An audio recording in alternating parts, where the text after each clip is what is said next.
For my real hip-hop heads only. My next guest hails from the gateway to the West St. Louis, Missouri. His appearance next to me on the left side of your screen means he has captured my imagination. Pause.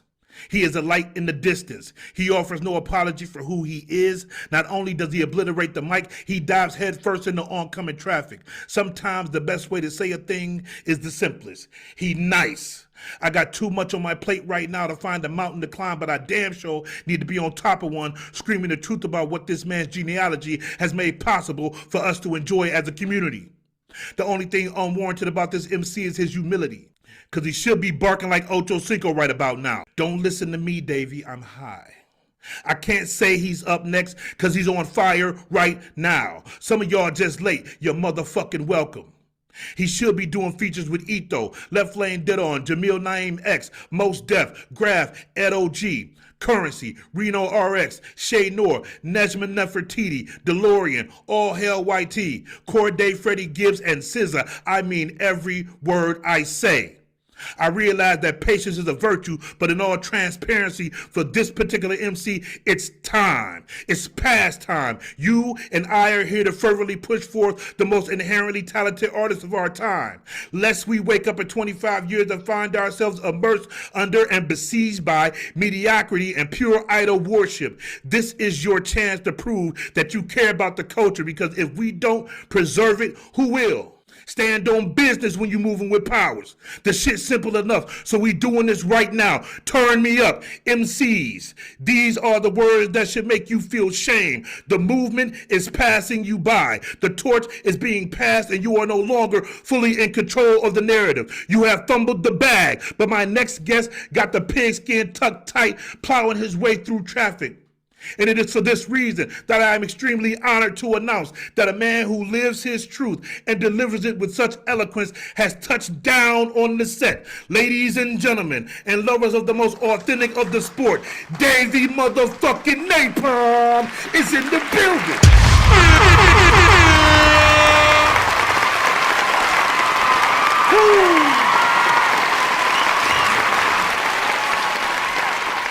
Davie Napalm.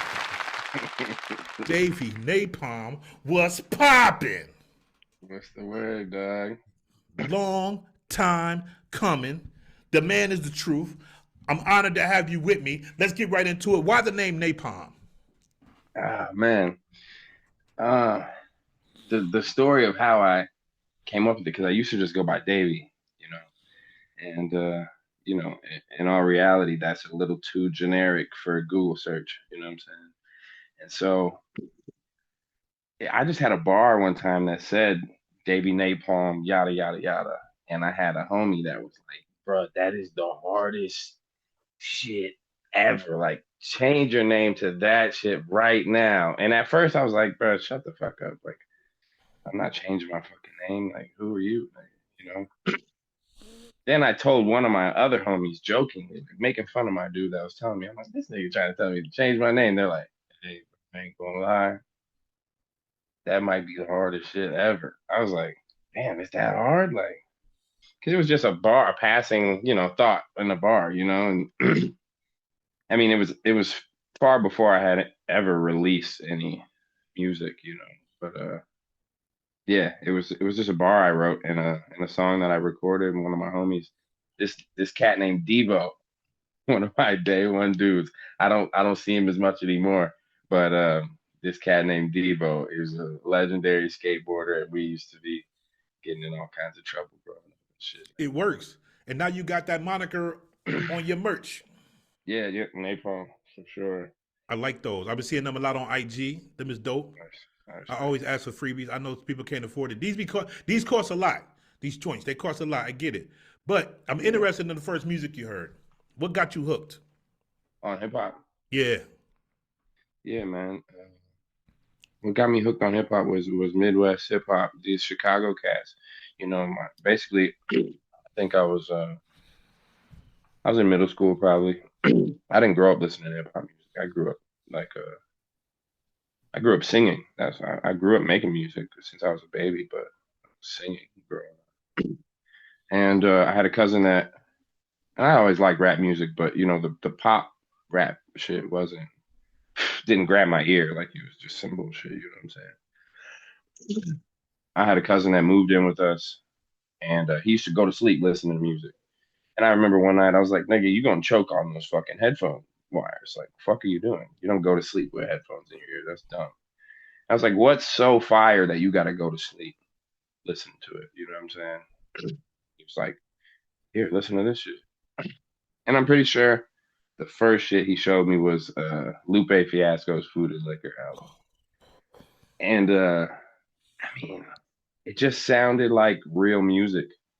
Like I was like, "Oh shit, this is," because that's what's like pop hip hop music. Just for a frame of reference, 50 Cent Candy Shop. It has a sound to it that didn't appeal to me. Like I'm like, ah, this is cool. Of course, niggas like singing this shit, but when I heard the production value of Food and Liquor, and obviously what he was saying on top of that, it just felt like it felt like real music, man. It felt like it was up there with all the shit I grew up listening to that I was like, yeah, it felt like the real shit. Like fuck, when I heard Kick Push, bro, it sounded like a big band orchestra was in that joint, and it just fucked me up. I had no idea hip hop could sound like that, man. And then he, Listen, kick push with the horns, woo, with the snares, woo, and they don't do too much with the snares, but them bitches no, pop, bro, it's just woo. beautiful, And the beautiful. story that he told on that song, the way he talked about another one of my favorite. I got a lot of Lupe songs, but one of my other favorites is "Much More." Mm. They used a sample because that's off the what is that off of First and 15th mixtape, I think, and it's a LTD song, Jeffrey Osborne vocals, much more than we can see. That's what, Oh yeah, yeah, right? So that's what Jeffrey Osborne is talking about. Our love is much more than they can see. He's right, talking about shoplifting. Shoplifter, tag switcher. That's me, nigga. I'm back with you. He he took those words much more than they can see. yeah, Yo, that boy.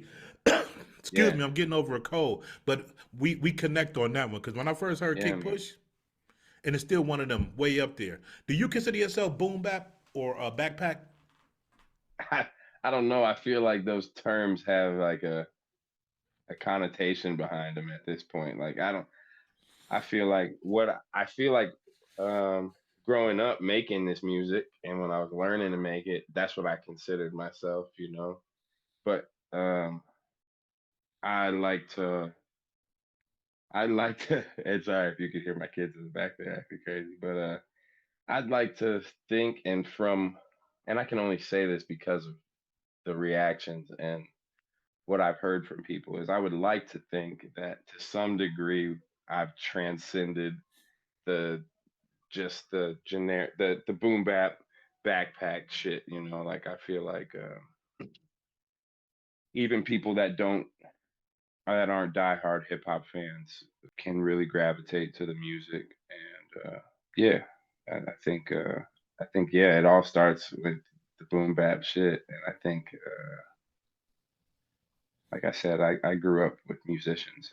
You make beats as well. Did you become a Yeah. producer out of necessity, or did you always just have a passion for production? No, I became a producer because I wanted beats from DJ Premier and fucking Just Blaze, and them niggas were not. I didn't have access to them, so I had to fucking make some beats. Oh, got you. There was no way I was gonna get the beats that I was trying to get, but I knew there was no longevity or sustainability in just ripping beats off YouTube from these guys that have already dropped records. I needed to have original materials. I started learning how to produce right around the time I was starting to take rapping seriously. What do you use? You on an MPC?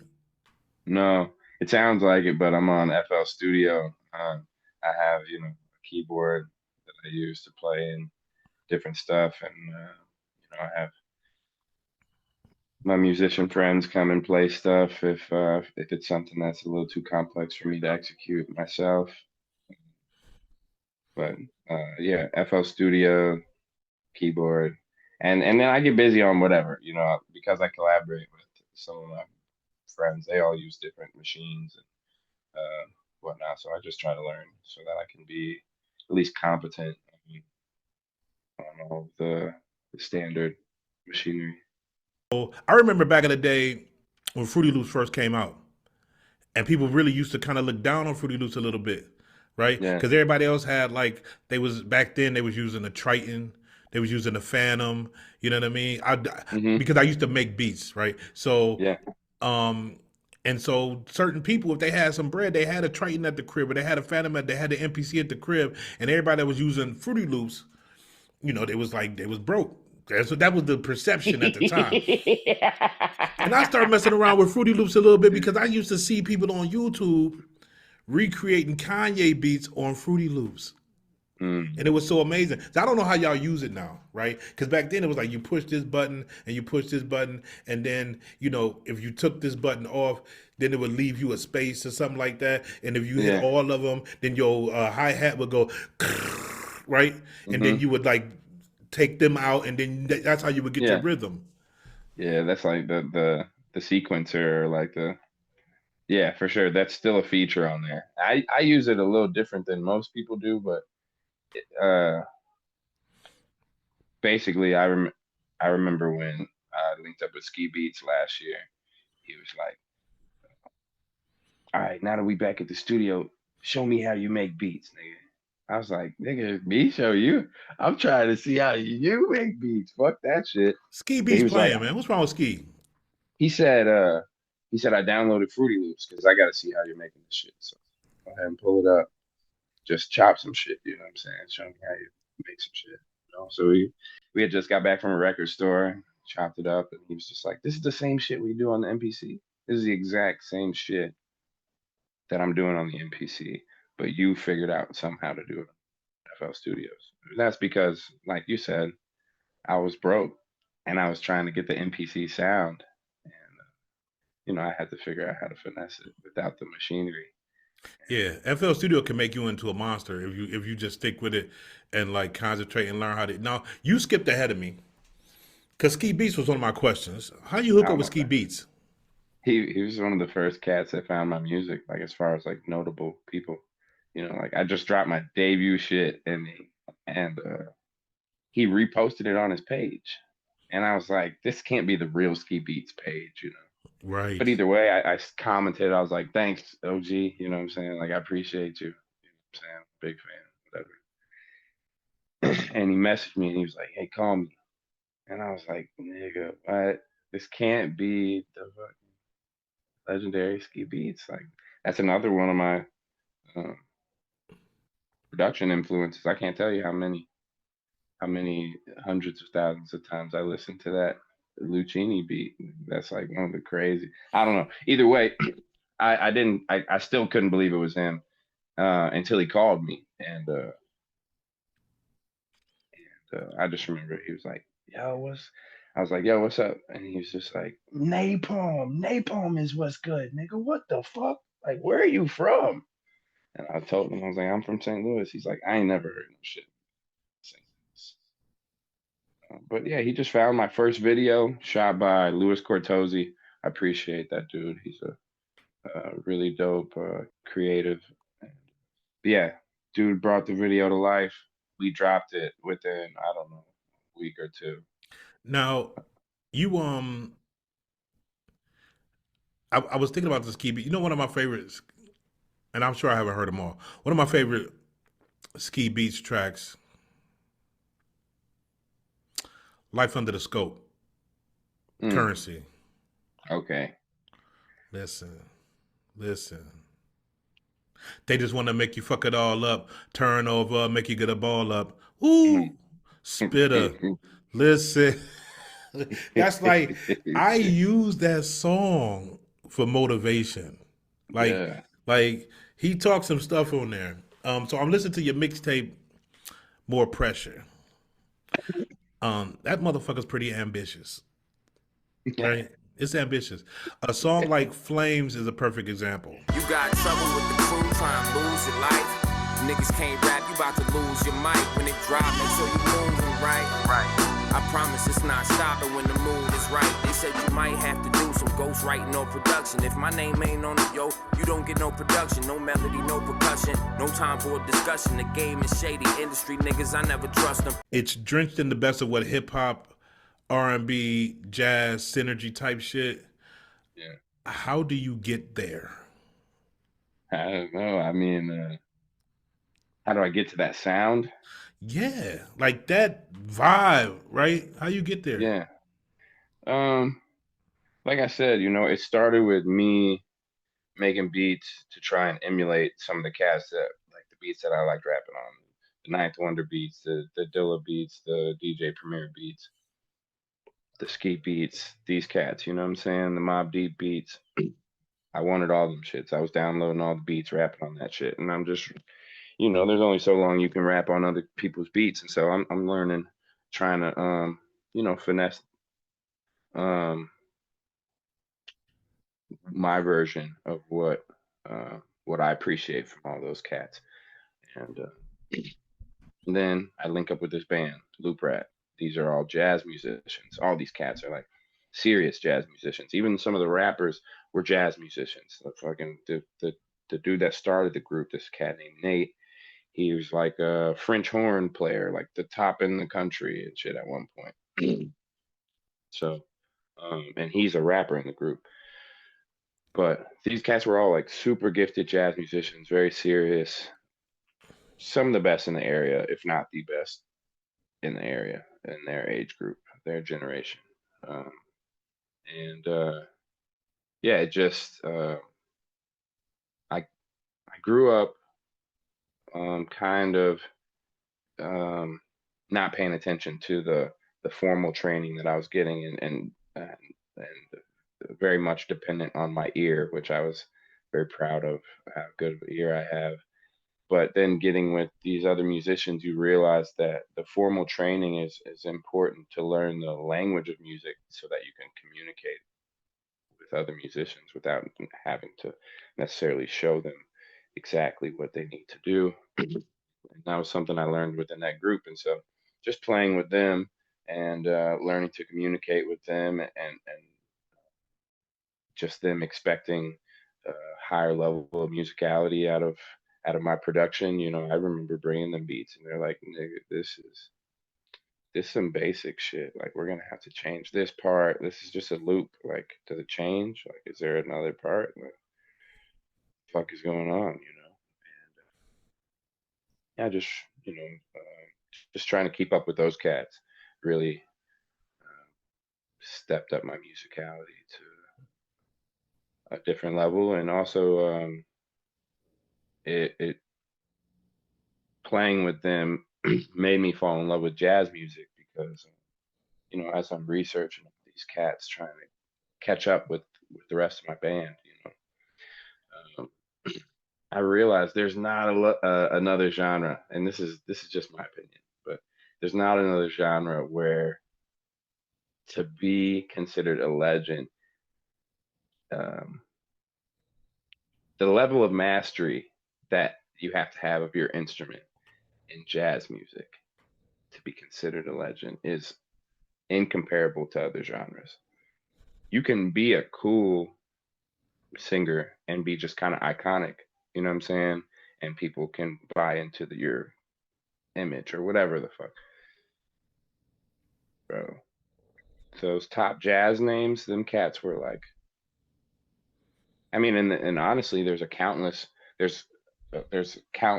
amounts of these truly god level musicians that reached a level of mastery of their instrument that you just don't hear or see in other genres anywhere else.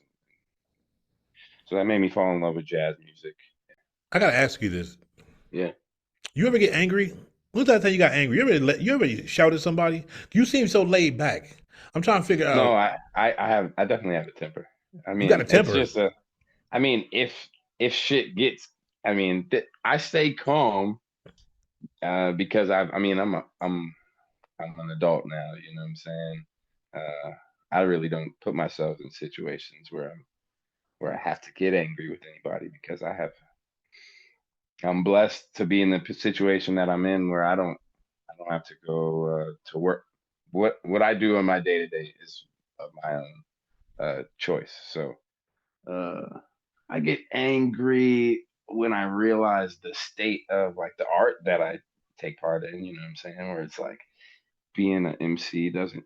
Like I said, it almost being a rapper kind of has like a negative connotation at this point. Yeah. Can you dance? Can I dance? Can you dance? You got a two-step. You know how to dance. When you used to go to the club, could you dance? I don't know how old you are. Club. I don't go to the club. I'm only 32. Okay, so.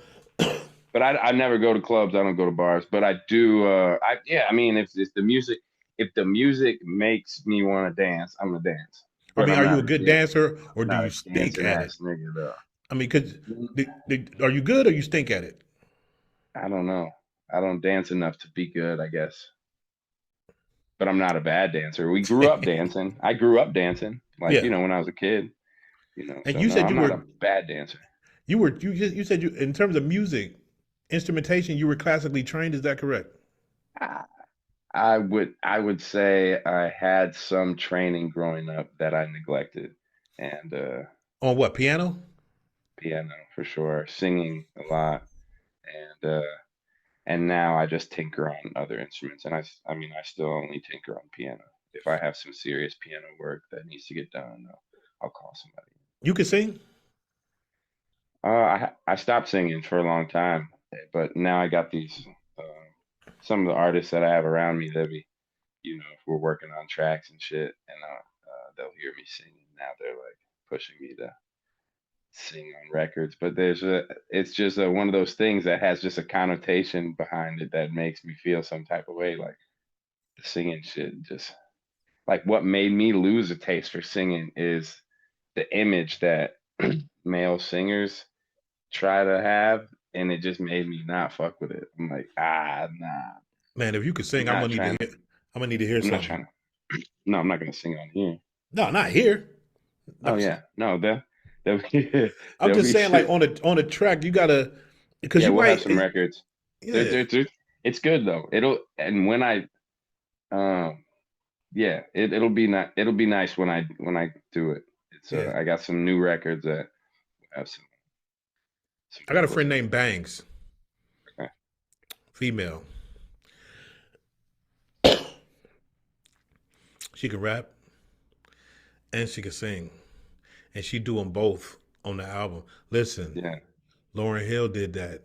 Yeah. It's been a while, since we got something. But it's like you just have to you got to be coming super correct on both sides. You know what I'm saying? Just like with the production and like being a producer MC, if I say, oh, I made all the beats on this, it doesn't hold any merit if they would have been better if I had somebody else make them. You know what I'm saying? Right. So it doesn't hold any merit to me to be like, yeah, I sang and rapped on this. If it would have been better just to have a singing ass nigga come on there. So I have to get my chops back to a point where it's up there with the folks that, yeah. Right, the singers. Yeah, it's got to be sounding like that. It can't be. Yeah, I respect that. Yeah. Do you follow any of the sub-stories or soap operas going on in hip-hop, like 50 Cent, Big Meech, what's going on with that? Or like I see it. Like there's some like comedians that I follow, and they'll be posting stuff about it, but I really don't keep up with any of the stuff. But again, we live in a time where even if I don't look up any of the shit, even if I don't know Big Meech is out of prison or 50 Cent, eventually somebody posts some shit that makes it to my feed and I see it. You know what I'm saying? So I have seen somebody's take on the 50 Cent and Big Meech shit, and me and my brother just were laughing about it. It just 50's crazy with the posting niggas text messages and like that shit is. I'm hesitant. Common. Yeah, I'm hesitant to say anything bad about 50 because one day I might be famous enough, right? That he might dog me, like because can't say nothing bad. Somebody died recently. I mean, he went in on Irv Gotti. Rest in peace, Irv Gotti. He kind of reminded me of like my brother's energy, where it's just like No fuck filter. all that. Yeah, and no feelings. Like what? Like Something he might be missing. You know, he let his own son have it online before, plenty of times, right? Like, I'm not an online dude. I'm not gonna post shit in my life. You know what I'm saying? Like, yeah. I'm not that type of dude, so that I can't necessarily relate with. But again, it's been his image since he first dropped. You know, the beef, the How to it's rob. been Yeah. it's been his image, dog. Like, Yeah. Who's more annoying? Macklemore or Chance the Rapper? I will say Macklemore for sure. Yeah. Listen. For sure. He I like his politics. I've seen him give a couple of speeches when he won some award that he shouldn't not have won. I've seen him give some speeches, and he was saying all the right things. But as just an individual, like an MC, and very annoying to like. It's that like listen, we're not talking about white guys, right? Because Mac Miller, Right. like, come on now, like different vibe. He's not annoying. Rest in peace. Right. Not annoying. You hear Mac, you want to hear more, right? Yeah. Macklemore, you like, I see that they added some of this, they added some of that. I see how you ended up with this hit. I know who your crowd is. Your crowd is basically annoying. You know what I mean? You're annoying. And then whatever year he was big, and they had him on every single show, including like the New Year's Eve show. You know, sometimes I'm on a tangent. Some of your worst hip hop performers end up on New Year's Eve specials for some reason. I'm just saying they got these, And let me just say this and get this out of the way. Flo Rida, stop it. How much longer do you think the industry is going to prop up Bad Bunny and Doja Cat? Never mind. Are you a business owner? Yeah. I've owned businesses since I was a kid. Since I got out of school. What kind of businesses? I owned an organic vegetable farm for like 10 plus years. Really? So you slanging vegetables? Yeah, we were doing a lot of plant breeding and working with fine dining restaurants, things of that nature. How'd you get into that? I got jammed up. I used to be selling weed a lot when I was younger, and I got jammed up, thought I was going to get in trouble. So then I was like, all right, scrap all this shit. And then there was this building that got demolished across the street from my house, and there's this empty lot. And yeah, basically I was just trying to figure out how to save some money and still eat good, just because shit, my diet really affects my quality of life. So I need to eat some good shit. Then I can't be eating no bullshit. So then I was like, well, let me figure out how to grow some food. And then I realized that there was money in it. And yeah, some stuff, if I start taking certain stuff too serious, it just has this aggressive snowball effect where it can just turn into a serious thing very, very quickly.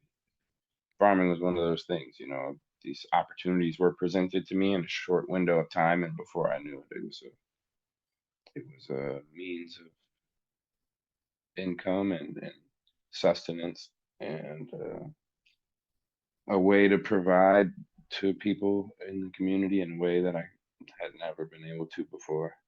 I got to do this real quick, just because it's in my notes. Napalm on another run like I'm exercising. I gotta pay the bills with my next deposit. Now that I got y'all attention, spectating, watching. Either niggas wanna cop or they wanna copy. Yo, it's time folks gave me respect. It's been about a year now, time I came to collect. She said just thinking about you was getting me wet. It's been 5 whole minutes, time she gave me the neck. Hold on. All my niggas one of a kind. Cross one, catch one in your head, one in your spine. I'm way ahead of my time while you running behind. Ain't even close to my prime and your best work behind you. Must I remind you the meaning of my name? They handed me the torch, I'm the keeper of the flame. The reason the beats bang, cause I paid my own lane. Coalition here to stay, we ain't playing no games, nigga, yeah. What was your intent when you went up in there? All right, first of all, I'm not gonna lie. That's not a freestyle.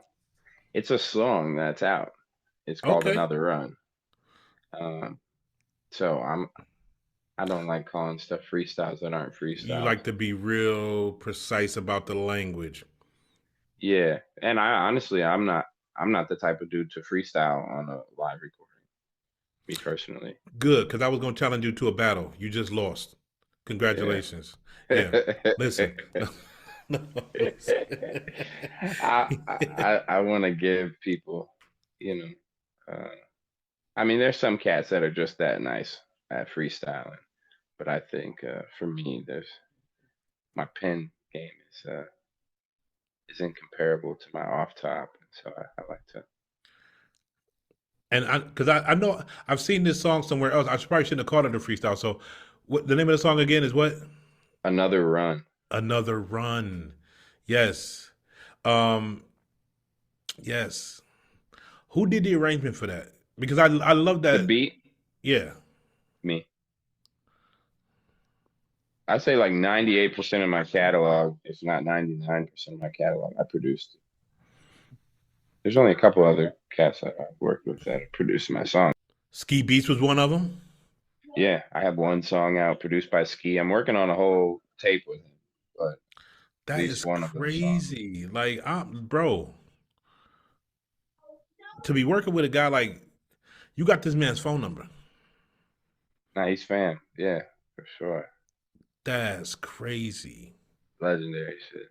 Bro, I'm tripping. So explain the most Def freestyling over your beat. Explain that thing to me.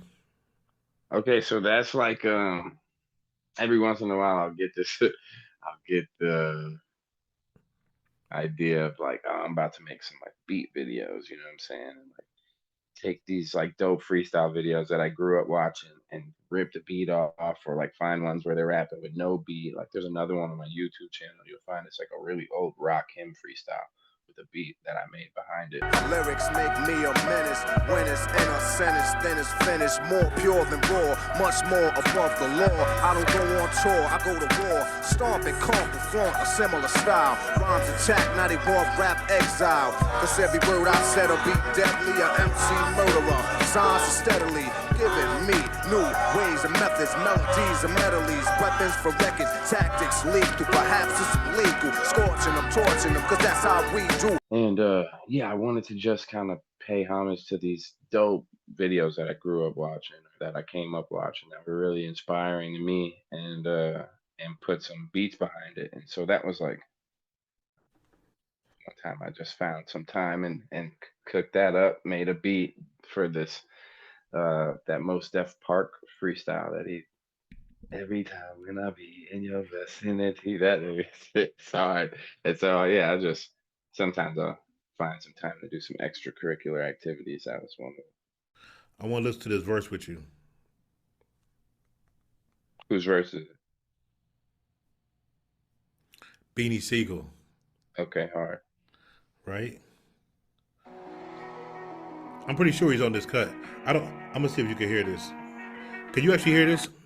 Yeah. My name is Matthew. All right, watch this. There's no further comment at this stage.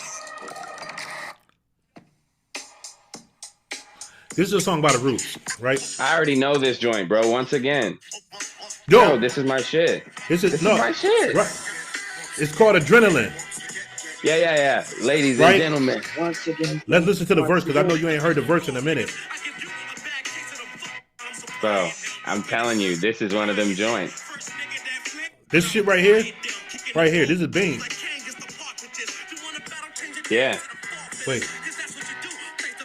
Yeah, this is Dice Raw. After this comes... Beans is after this. Right? Yeah.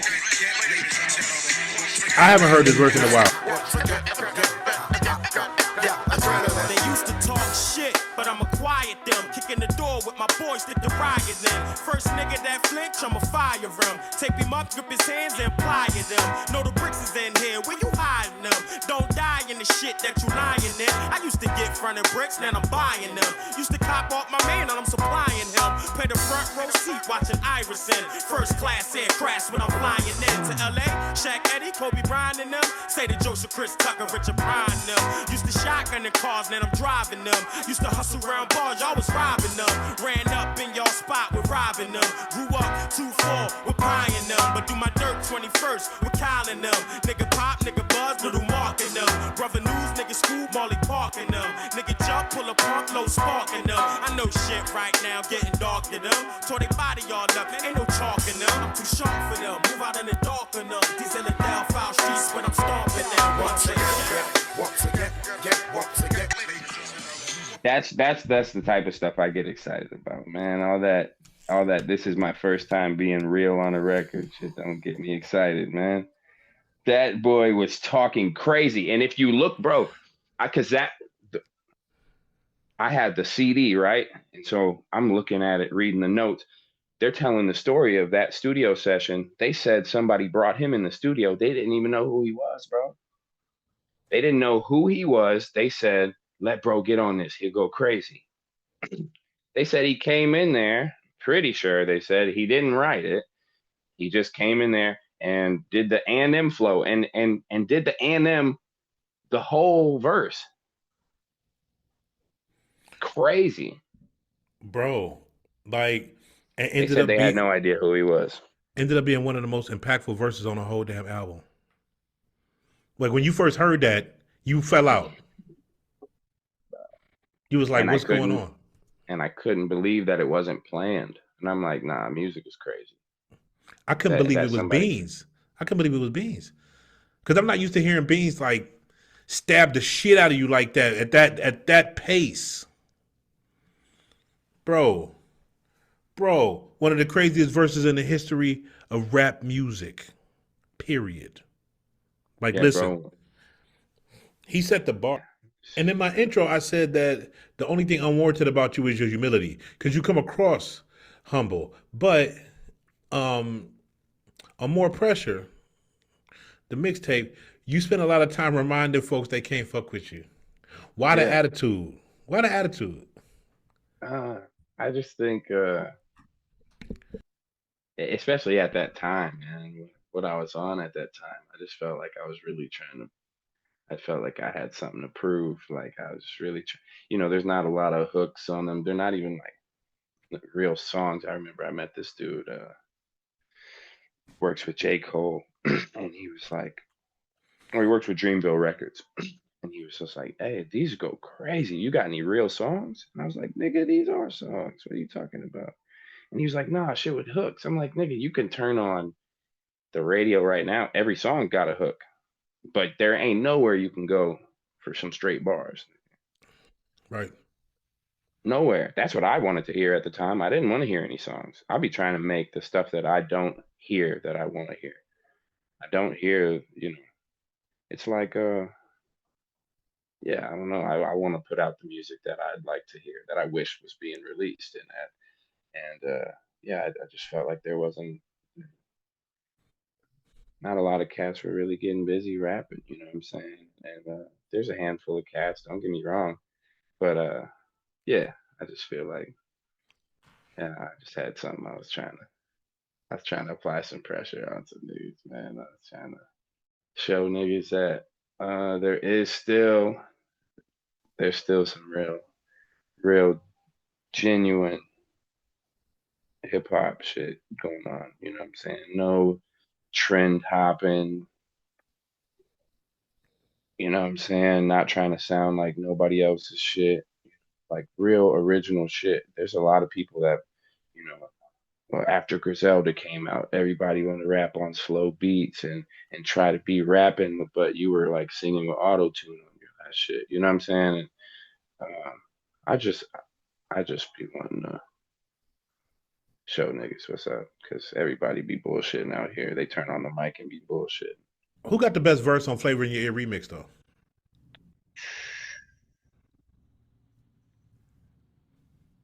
I don't know, because bro said some wild shit on there saying I get more butt than ashtrays.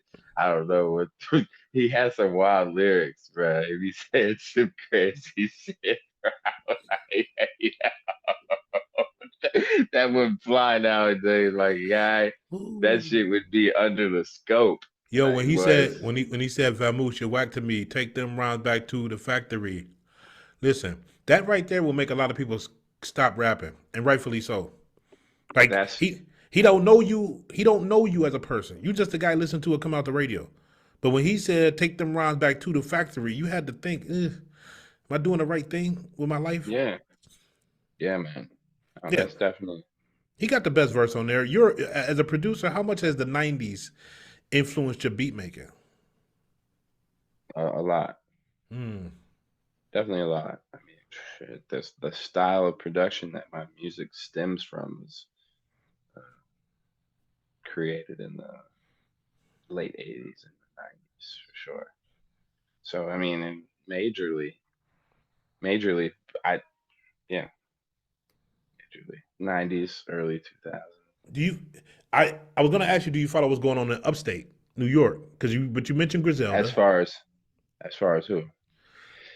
I mean, you mentioned Griselda, right? So they're from Yeah. upstate. They're from Buffalo. Yeah, like I've done. I'm a hip hop fan, so when I hear some shit that's dope, like when I first heard Conway, I was like, oh shit, this shit's raw. You know what I'm saying? Whatever. And I worked with one of Conway's artists, this dude named Goose, by the way. I'll be producing some shit for Goose. I produced a joint for Rick Hyde, one of his records. You produced a joint for Rick Hyde?